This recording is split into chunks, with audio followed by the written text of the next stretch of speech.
అన్న పవన్ అన్న నమస్కారం అన్నా. అసలు ఏందన్నా నువ్వు? నేను నీ గురించి చాలా తక్కువగా అంచనా వేసుకున్నానన్నా. ఆంధ్రప్రదేశ్ని ప్రపంచ పటం మీద పెట్టేసినావన్నా నువ్వు. సన్నకథ కాదన్నది. నేను ఎంతో మంది నాయకుల్ని చూసినానన్ను. నీ లక్క నాయకుడు ఈ దేశం కనిడ్చలేదన్నా. గాంధీ, సుభాష్ చంద్రబోస్ తర్వాత నువ్వే. పెద్ద కథ మీది.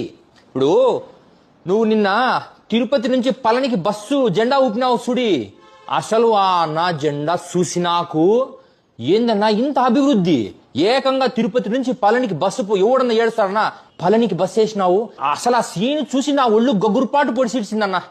ఎవరన్నా అప్ప జగన్ అంట బొక్కలోది 1000 బొక్కలో 1088 అంబులెన్స్ ఊపినాడు. ఎవరికి కావాలన్నా అంబులెన్సులు? విజయవాడలో అప్పుడు కోవిడ్ టైంలో మూతికి బట్ట కట్టుకొని మరీ ఊపిడిచినాడన్నా. ఏమవసరం అన్నా? కోవిడ్ ఉన్నప్పుడు ఎక్కడ ఉండాలా? ఇంట్లో ఉండాలా? సంపద సృష్టి అంటే ఏంటన్నా? పళనికి, తిరుత్తనికి, కన్యాకుమారికి వీటికంతా బస్సులు వేయాలన్నా. బస్సులు వేసి ఇచ్చినామనుకో అది కూడా మనం పెయింట్ గింటి వేయరాదన్నా. ఉత పూలు కడితే అంతా కవర్ అయిపోతుంది కదా. ఇప్పుడు కొత్త బస్సులు కొన్ని ఇచ్చినామనుకో డబ్బులు బొక్క.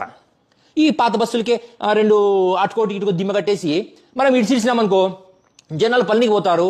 దేవుని దర్శనం అవుతుంది. డబ్బులు రావాలని మనం మొక్కుంటాము. డబ్బులు వచ్చాయి కదనా. ఇక్కోళ్ళ నాయకులు ఈ జగన్ మళ్ళీ పోయినసారి ఏం చేసి ఇచ్చినాడు తెలుసా? అదన్నా అన్న పేదోళ్ళకు తిండి ఫ్రీకి ఇస్తారు కదా. తిండి దాన్ని ఏమంటారు, బియ్యము, దినుసులు. అది ఏంటి కన్నా పేదోళ్ళకి ఇవన్నీ దినుసులు అంటే వాళ్ళకి ఇడమే బొక్కంటే వాళ్ళకి బండ్లలో పెట్టించాడంట ఆయన. బండ్లలో అది ఒక బస్సు వస్తుందన్న పీడిఎస్ బండ్ అని.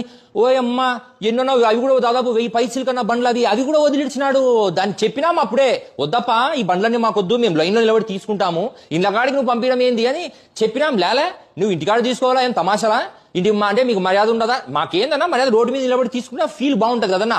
నిలబడి భుజం మీద సంచేసుకొని వచ్చిపోయి తోళ్ళని చూసుకుంటా సరుకులు తీసుకుంటే బాగుంటుంది. జగన్ ఇంటికాడికి పంపిస్తా అంటే ఏం? అప్పుడే చెప్పినాము వద్దన్నా, మాకు పళనికి గానీ తిరుత్తనికి గానీ ఇటు శ్రీకాళహస్తికి గానీ బస్సులేనా ఫ్రీ బస్సులు.